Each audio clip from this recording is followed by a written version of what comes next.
Girl lived on instant noodles for all 3 meals every day. Sometimes, just to prove she wasn't picky, she even tried different cup noodle flavors. That drove Jack crazy. To him, this was the definition of a bad diet, so he snatched the cup noodles right out of Jenny's hands. Jenny quickly begged him to give them back, but instead of returning them, Jack threatened to toss out every single cup noodle in her fridge. Then he demanded she hand over the ones she was hiding. Jenny stayed silent, so Jack started searching on his own and was shocked to find she had stashed even more. In the end, her entire stockpile was wiped clean. Jenny collapsed in despair, utterly hopeless. But what Jack didn't expect was that this act would push Jenny over the edge. She froze, then slowly turned her head. From behind her back, she pulled out a glowing laser sword. Jenny glared at him and said, "You can disappear right now, or pay with your ears and tail." Hearing that, Jack bolted. Otherwise, his ears and tail wouldn't survive. A few days later, Jenny pressed her hand on a coin and called Jack's name. But this time, nothing happened. No matter how many times she tried, he didn't appear. She convinced herself he'd be back soon. And if not, well, she had lived alone for years anyway. At school, Jenny never made friends, never even talked to anyone. To this day, Jack was the only one who had ever spoken with her. Even after Jack had been gone for days, Jenny looked the same on the outside. But inside, she felt something missing. Sure, she could eat cup noodles again.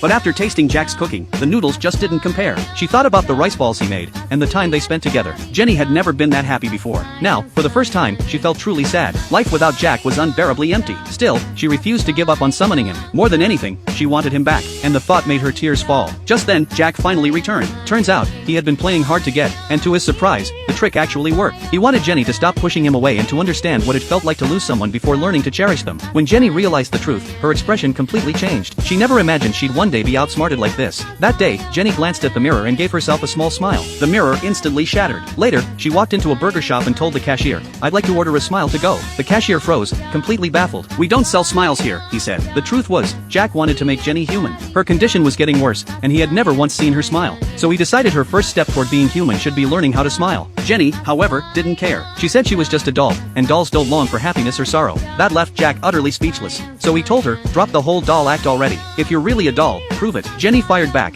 "Then you prove you're a fox spirit." Jack smirked. "Fine." In a blink, he turned into a fluffy little fox. After that, he insisted Jenny practice smiling. How could she always stay expressionless? A bright, genuine smile was the very first step to becoming human. When Jenny went to school the next day, she noticed everyone was smiling and laughing. She couldn't understand what was so funny. After class, Jenny walked home and came across a stuffed rabbit. The rabbit warned her, "If you keep looking so gloomy, people will end up disliking you." Hearing that, Jenny forced a smile. But the rabbit froze, completely horrified. That's when Jenny realized something was wrong. If she couldn't learn to smile naturally, Jack might start to dislike her too. On her way home, she thought it over. A smile was just the visible form of emotion, wasn't it? If so, maybe she could express it through gestures and words instead. And right then, she ran into Jack coming back from grocery shopping. Elf.